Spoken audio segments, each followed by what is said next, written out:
How to create a Gmail account in mobile.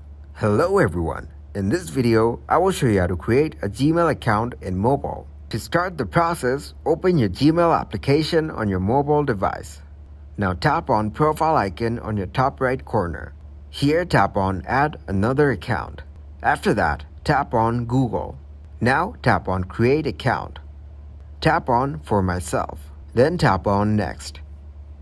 Now type your first name. Then enter your surname. Tap on next. Now enter your birthday. Then enter your gender. Tap on next. Now create a Gmail address for signing in to your Google account. Then tap on next. After that, create a strong password. This is how you can create Gmail account on mobile. Thank you guys for watching this video. Hope you got some value. Make sure to like the video and subscribe to the channel to get notified for new videos. See you in the next one.